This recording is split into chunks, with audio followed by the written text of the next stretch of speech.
Bayum Al-Quran, Datuk Dr. Haji Shahzam Muhammad. Assalamualaikum warahmatullahi wabarakatuh. Alhamdulillah wassalatu wassalamu ala Rasulillah. Innal hamdalillah nahmaduhu wa nasta'inuhu wa nastahdihi wa nastaghfiruh wa natubu ilayhi wa natawakkalu alayhi wa na'udzu billahi min shururi anfusina wa sayyiati a'malina. May yahdihillahu fala mudilla lahu wa may yudlil fala hadiya lahu. Allahumma salli wa sallim wa barik ala Muhammad wa ala ali Muhammad kama sallaita wa sallamta wa barakta ala Ibrahim wa ala ali Ibrahim fil alamin innaka Hamidum Majid.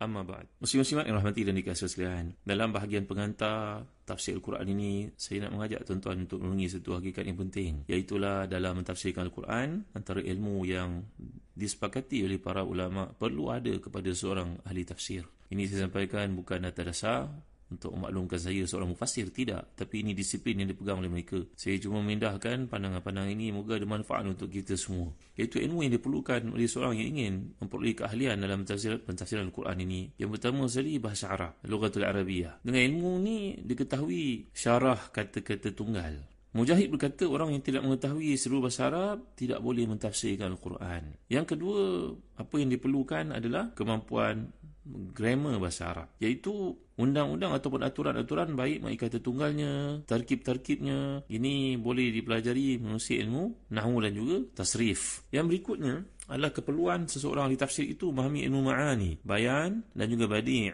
Ini ilmu ma'ani adalah khasiat-khasiat perbicaraan dari sudut memberi pengertian. Kemudian ilmu bayan itu susunan perkataan yang berlainan. Ilmu badi' pula adalah dengannya diketahui jalan-jalan keindahan dalam pertuturan itu. Dan lagi syaratnya adalah dapat menentukan yang mubham, yang menjelaskan yang mujmal, dan mengetahui sabab nuzul dan juga nasikh dan juga mansukh. Ini penjelasan yang diambil daripada hadis-hadis seperti yang telah kita huraikan dalam kuliah yang terdahulu, iaitu Nabi SAW pernah bersabda dalam hadis sahih, ala wa inni utitul Quran wa mithlahu ma'ahu. Aku diberikan Al-Quran dan diberikan satu yang menyerupainya, iaitu as-sunnah yang menghuraikan Al-Quran. Kemudian lagi syarat untuk menguasai tafsir Al-Quran ni, ilmu yang perlu ada, rukunnya adalah mengetahui ijmal, tabiin, umum, khusus, itlaq, taqyid, petunjuk suruhan, petunjuk larangan dan sebagainya. Ini dipelajari dengan ilmu usul fiqih. Kemudian juga memahami ilmu kalam dan ilmu qiraat. Jadi dengan ilmu qiraat dapat diketahui bagaimana kita menyebut kalimah-kalimah Al-Quran, dan dengan dialah kita dapat tarjihkan sebahagian kemuhtamilan ataupun muhtamilat yang terdapat padanya. Adapun tafsiran dikatakan tafsiran dengan fikiran yang dilarang oleh hadis yang diriwayatkan Abu Dawud, Tirmizi dan juga Nasa'i, maka jika hadis itu dipandang benar dalam mentafsirkan Quran dengan tidak mempedulikan sunnah, tidak mempedulikan athar dan kaedah-kaedah yang telah ditetapkan,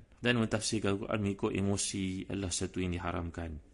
Apabila seseorang hendak memahami Al-Quran, maka hendaklah dia mengambil satu tafsir yang mu'tabar, memperhatikan tafsiran yang diberikan oleh beberapa tafsiran yang lain untuk mengetahui tahqiq apa yang telah dilakukan ulama tafsir terhadap ayat yang dimaksudkan. Sungguh tidak tepat jika kita dalam usaha memahami satu ayat berpegang pada satu tafsir sahaja. Kerana yang demikian mungkin kita memegang apa yang telah dibantah dengan alasan yang kuat oleh para mufassir yang lain. Dan jika kita hendak menterjemahkan satu ayat, maka hendaklah kita perhatikan tafsir lafaz ayat yang kita maksudkan agar terjemahan kita tepat seperti yang dikehendaki. Kadang-kadang orang menterjemahkan ayat dengan berpegang pada bahasa Arab yang telah ada dengan tidak memerhatikan makna-makna yang dimaksudkan dari kalimah yang hendak diterjemahkan. Antara itu, terjemahan ini akan menemui satu kekeliruan. Kepada pengajar-pengajar tafsir dianjurkan supaya sebelum mengemukakan tafsir satu ayat, hendaklah memperhatikan tafsir-tafsir yang berdasarkan kepada riwayat dan tafsir-tafsir yang bersifat dirayah.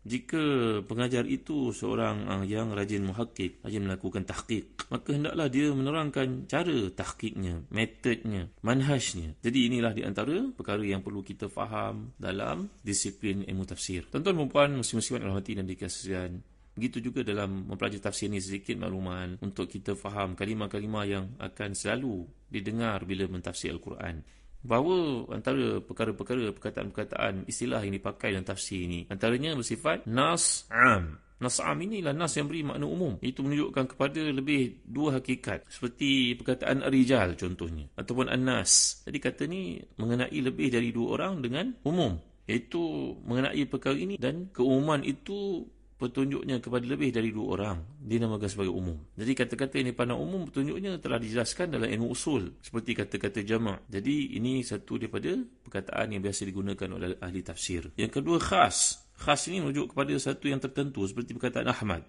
nama orang. Dan jika dipandang khas, kalimah yang umum dari satu jurusan menjadi khas dari jurusan yang lain seperti perkataan mukminun contohnya. Kemudian kita juga akan berjumpa dengan perkataan mutlak. Mutlak ini adalah menunjuk kepada satu sahaja tapi tidak dikaitkan dengan satu. Contohnya umpamanya perkataan seorang budak sahaja tapi tak ditentukan budak yang bagaimana. Kemudian perkataan yang kita sebut dalam pentafsiran Quran juga para ulama ada menggunakan perkataan muqayyad. Muqayyad ini menunjuk kepada satu yang dikaitkan dengan satu sifat. Contohnya seorang berkata seorang yang beriman. Kita juga akan bertemu dengan perkataan mujmal. Apakah maksud mujmal? Mujmal ni adalah nas yang menunjuk kepada satu petunjuk yang tidak terang apa yang dikehendaki sebelum datang pentafsirannya ataupun pentabiinnya ataupun pentafsilannya. Juga kita akan berjumpa dengan perkataan muskil, iaitu satu yang tersembunyi dengan sebab satu lafaz itu sendiri. Juga perkataan khafi, ini adalah perkataan nas yang tidak terang maknanya kerana satu hal yang arid yang mendatang. Juga kita akan jumpa perkataan mufassar, mubayyan, mufassal, muhkam, mutasyabih.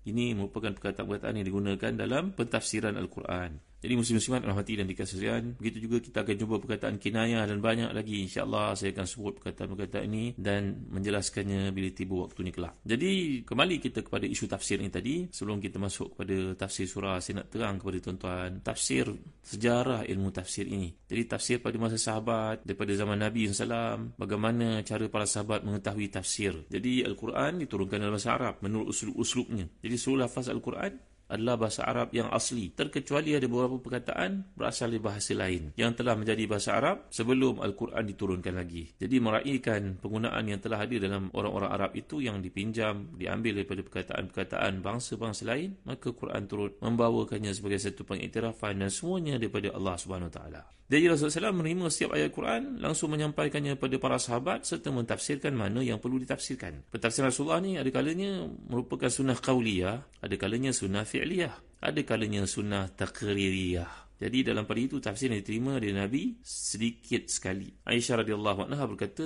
Nabi mentafsirkan hanya beberapa ayat sahaja menurut petunjuk-petunjuk yang diberikan oleh Jibril AS. Oleh kerana mengetahui tafsir ni perkataan sangat penting, maka para sahabat bersungguh-sungguh mempelajari Al-Quran, memahaminya, menghayati maksudnya. Kata Abdul Rahman As-Salami, haddathana alladhina kanu yuqri'unana Al-Quran ka Uthman bin Affan wa Abdullah bin Mas'ud wa ghairihima annahum kanu idza ta'allamu min nabi عشر آيات لم يجاوزوهن حتى يتعلموا ما فيها قالوا فنقلنا القرآن والعلم والعمل. Itu orang-orang yang mengajar kami Al-Quran seperti Uthman bin Affan, Abdullah bin Mas'ud dan lain, menerangkan kepada kami bahawasanya mereka mempelajari ayat daripada Nabi 10 ayat, mereka tidak mempelajari ayat yang lain, sehinggalah mereka mempelajari ayat yang 10 itu, beramal dengannya, mempraktikkan isi kandungnya. Mereka berkata kami nukilkan dari Rasulullah SAW bukan saja ilmunya, bahkan amalannya sekali. Memang apabila mereka tidak mengetahui makna satu lafaz Quran, segera mereka bertanya kepada Rasulullah SAW atau sama para sahabat yang dapat menjelaskannya. Contohnya seperti yang dikatakan oleh Ibn Muawiyah, "Mathal ladzina yaqra'una al-Quran wa hum la ya'lamuna tafsirahu, kamathali qaumin ja'ahum kitabu malikihim lailan wa laysa 'indahum misbahun fatadakhalathum raw'atun wa la yadruna mal kitab. Wa mathal ladzina ya'rifuna tafsirahu kamathali rajulin ja'ahum bimisbah faqra'u ma fil kitab." Perumpamaan orang yang baca Al-Quran sebab mereka tidak mengetahui tafsirnya, seumpama orang datang kepada mereka sepucuk surat dari raja mereka pada waktu malam, sedangkan mereka tidak mempunyai pelita. Mereka dikuasai rasa takut terhadap raja mereka itu, mereka pun tidak mengetahui makna kitab tersebut. Manakala orang yang memahami tafsirnya adalah seumpama seorang yang dibawa kepadanya lampu, maka dapatlah membaca apa yang tertulis dalam surat itu. Jadi mempelajari tafsir ini tidak sukar bagi para sahabat kerana mereka menerima Al-Quran langsung daripada sahibul risalah, daripada Nabi SAW sendiri. Mereka mudah mengetahui tafsir Quran, mudah memahaminya kerana Quran itu dalam bahasa mereka, dalam suasana peristiwa yang turun yang mereka saksikan. Pernah para sahabat bertanya kepada Rasulullah SAW tentang tafsir zulum dalam ayat surah Al-An'am yang ke-82. Mereka yang tidak, walam yalbisu imanahum bizulmin, orang yang beriman tidak mencampur adukkan iman mereka dengan kezaliman. Lalu Nabi pun menerangkan kepada mereka yang dikehendaki dengan zulum itu kezaliman, itu maknanya syirik. Baginda menjelaskannya dengan tafsir daripada surah Luqman, inna syirka la zulmun azim, semuanya syirik itulah kezaliman yang besar. Jadi para sahabat pada peringkat awal merasa bimbang, gusar.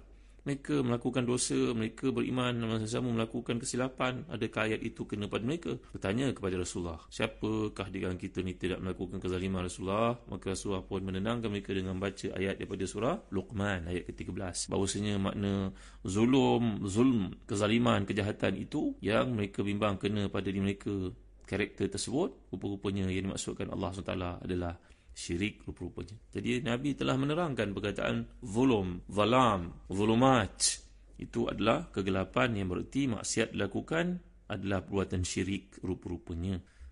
Jadi Ali radhiyallahu anhu kata, aku pernah bertanya kepada Rasulullah tentang Yaumal Hajjil Akbar. Maka apakah maksud Yaumal Hajjil Akbar itu, wahai Rasulullah?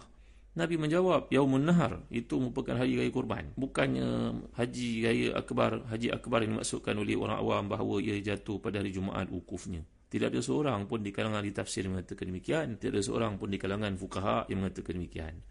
Elakkan daripada mengatakan satu perkara yang menampakkan kejahilan diri kita sendiri, tuan-tuan puan-puan muslimat yang rahmati Allah sekalian. Jadi Nabi ditanya oleh Ali radhiyallahu anhu, apakah maksud Yaumal Hajjil Akbar dalam surat Taubah itu?